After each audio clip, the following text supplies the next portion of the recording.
Welcome to Proven. My name is Clay Croft, and today I want to talk to you about proven methods of a vehicle build inside of Expedition Overland. Hopefully today, once you leave here, you can walk away with a few principles that will help give you a successful vehicle build. We get asked all the time here at Expedition Overland on how we approach building a vehicle, or how should I build a vehicle. And there's a lot of ways to skin this cat, but this is our proven methods that we use here at Expedition Overland. For the sake of this video, let's just assume you already have your vehicle picked out and it's in your garage and you're starting to map out what you want to do with it. Also keep in mind that when we're showing you videos here of our builds, that our vehicles are typically built within a few months, just due to the nature of the show and our seasons. I know that's not typical, but take what we do that happens in a short period of time and you can extrapolate that over a longer vehicle build. You just get to see it in a shorter time period through Expedition Overland. When we start building a vehicle, the first thing I do is sit down and draw it out and map it out. And I ask myself, what do I need this vehicle to do for me? Is it a people hauler? Is it a daily driver? Is it a dedicated overland vehicle? Is it being a production truck? What do I need it for? And once I establish what it needs to do, then I can start looking at its componentry and what I want to add to it. And I use all that information to formulate the build plan. I think through as many of the details as possible: electrical systems, rooftop tents, sleeping systems, roof racks, bumpers, you name it. I go through everything and what do I really need first? And then I leave the wants for later. As I think through the details, I'm making sure that I'm thinking about how to map the vehicle out, and I'm setting up a sequence of installs that make the most sense, that it builds on each other versus doing one random thing and then another random thing and then having to go back and fix something because now whatever I just installed shouldn't have been installed before I ran the wires, that sort of thing. So I really look at the sequence of everything that I need in order to form an efficient build plan. Try not to modify the engines or the driveline if at all possible. If you have to modify one or the other, modify the driveline first, typically in the gears. Gears are passive. They're just sitting in there working, doing their job. If you're trying to get more power and all that, going to a supercharger, etc., any of those big chips and motors, etc., you're actually modifying and pulling the vehicle away from its reliability. Plus the cost is a lot higher, and you might be you're just introducing a complex system, a higher, more complex system into the engine, and eventually complex systems fail. So you're increasing the chance of mechanical failure. Now, we have run supercharged engines and we have run gears. They're both great, some of them in combination with each other. But there's always this thing in the back of my mind going, okay, what's going to fail first? Or is the supercharger going to give us problems or whatnot? They all serve their purpose, they were good, but if you can avoid having to do that, you should. Once you have all of your plans built and all of your various accessories and modifications compiled, take into account the weights of them and now start looking at how you're going to accommodate for the weight, what suspension that you need, and that's typically in the springs, not the shock itself. What weight rating that you need in your springs. We spent a lot of time on our 2016 Tacoma thinking about weight distribution on the vehicle. And I can tell you it paid dividends in its drivability and its road manners. The truck just moves so well through multi-terrain. Once you drive a vehicle that is well balanced, you really notice it. And that's one of the nuances that people would never see inside of a vehicle. But when you drive it, you know it. And I take a lot of pleasure driving that Tacoma, knowing how well balanced it is. So after all said and done, we recommend doing your tires and your suspension first. When it comes to tires, look at an all-terrain tire. We've been using the General ATX all-terrain, phenomenally good tire. There's other good tires out there too. I can highly recommend the ATX. I think it's one of the best tires out there. An all-terrain will do all-terrain, plus it's lighter and it has less rolling resistance, etc. Has better ride qualities, it's quieter. It's typically the best go-to tire for an overland vehicle.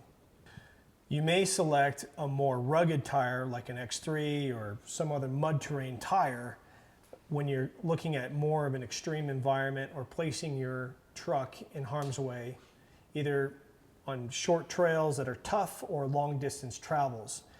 I again would select the X3 tire for long distance travel through like South America. I think it was the ideal tire because of how tough it was and how remote we were. I was happy to have a tougher, heavier tire for the exchange of reliability versus the lightweight, less rolling resistance, but maybe not quite as tough all-terrain tire in a situation like that. Next is suspension. Spend as much money as you can on suspension. What that looks like is entirely up to you, but don't buy cheap suspension. That's for one, you'll just end up chasing yourself and rebuying again. Buy good stuff, but within your budget, obviously, and to suit the need of the build. It is a foundational component. Every single mile that you drive, you use this upgrade, the suspension. And having really good suspension puts a smile on your face. It gives you smiles per mile sort of thing. And it's worth putting money and spending your time on good suspension components because everything else on top of it is built on it. It also decreases vibrations, allows the truck to take bigger hits, and in the long run is going to preserve your vehicle by having the proper suspension under it. Next in the list of prioritization, I would prioritize a tire repair system. And by system, I mean an air compressor or power tank, compressed air, whatever you need, whatever you choose. A good tire repair kit that has patches, plugs, tools for that, extra valve stems, extra valves inside, etc., and the proper piece of equipment to lift the vehicle that you've just now modified with potentially bigger tires and a better suspension system. Make sure that your jack of whatever you're carrying is able to pick up a tire off the ground.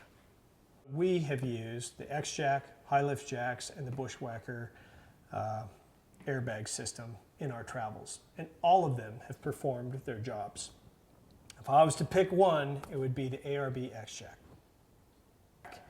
Next would be a winch that is rated for the weight of the vehicle. Buy once, cry once here as well. I have had other winches that were cheap and they left me stranded when I needed them most. I have never had a worn winch leave me stranded. That being said, buy a reputable company here as well.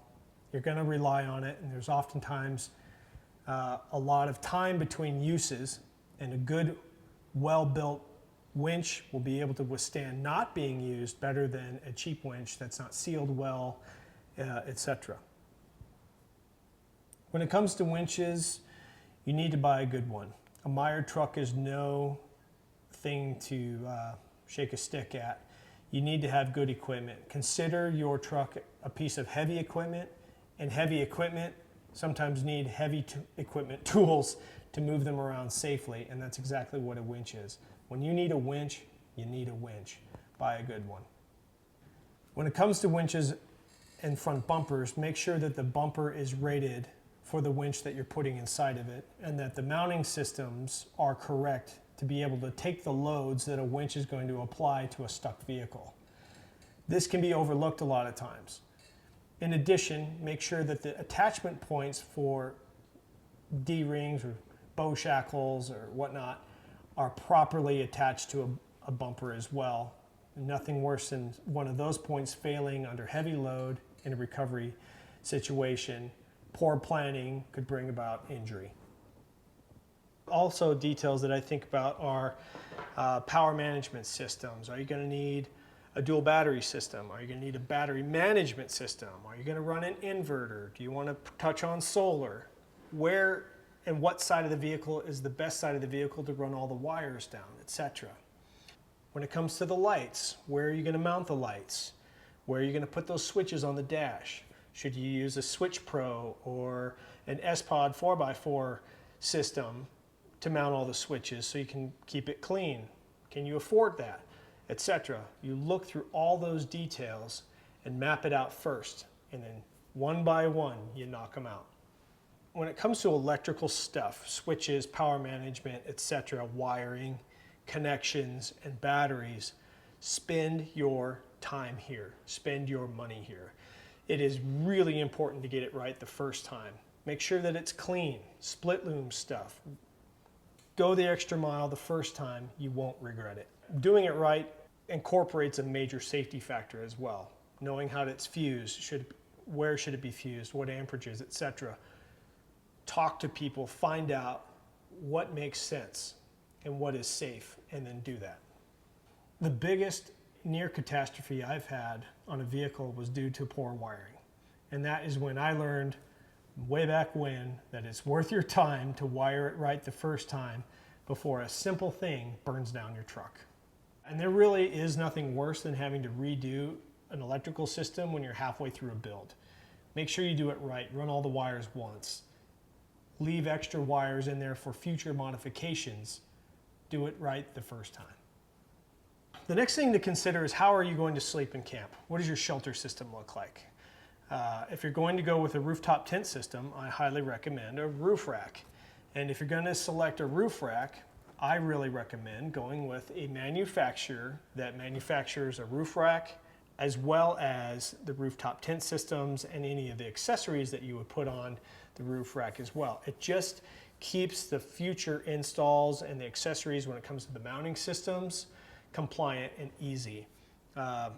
It gets pretty convoluted sometimes trying to make this system work on top of that system, and it just becomes a big headache versus just picking a manufacturer and running with it. And pick a good one. There's a lot of good ones out there. We personally use Easy-On, the K9 roof racks, the Easy-On tents. It's high dollar stuff. It's expedition quality, truly expedition quality stuff. Only failures that we've seen on these racks and tents are only after years of service in highly brutal circumstances. So buy once, cry once, yet again. If you're not going to be using a roof rack system and say you're going to be using a ground tent, you might consider now building out your drawer system or your organizational system. If that's not a big priority to you, maybe you go to a front bumper. Front bumpers are very functional. They give you increased ground clearance, better approach angles, allow you to fit a winch and mount a light low on the vehicle. So yeah, a front bumper can be very useful. Also, the main reason is to protect the engine in the event of an impact of some kind. Now, over the years, after traveling for many, many years through many different environments, I have found that I like the aluminum front bumpers. They may not offer all the same protection as a steel bumper, but for the weight savings, I prefer an aluminum bumper. We've used ARB bumpers in the past. They were great. And for the last 5 or 6 years, we've been using CBI bumpers, and they offer the aluminum one. And we've worked with them a lot on building aluminum bumpers for our vehicles, and it's my go-to front bumper system now. Once you get a front bumper going, I would look at mounting a light, a good light from a reputable company. Avoid buying cheap LED lights and lighting systems in general. Typically their componentry isn't very good. Their lenses will crack or fade or become brittle over time. Their powder coats won't last, and they draw a ton of power. So buy a good front LED bar or lights, and don't think twice about it, and you'll never look back. I really would recommend putting a good light on the front. Traveling at night is dangerous. Being able to provide more light during those times just increases your safety. You've got a lot of time and money invested in your vehicle, plus you have your loved ones, or maybe just yourself inside that vehicle too. Increase the safety factor by putting on a good light in the front. Be responsible with it.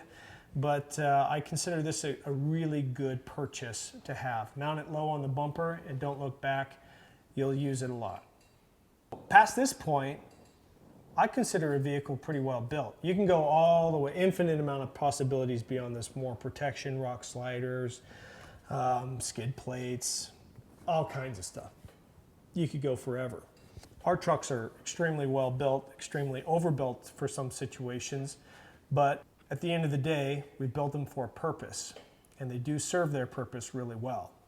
But I'll leave you with this, a good quote from my good friend Scott Brady at Overland Journal. He said that your vehicle isn't finished when you've bolted the last thing you want on it.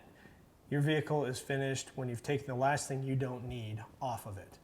So I'll leave you with that. Those are our proven methods of a vehicle build. I hope that helps. Hope it inspires you to go build a really awesome truck. I look forward to seeing them. Please comment below. I look forward to learning from you as well. Keep it civil, and we'll see you on the next one.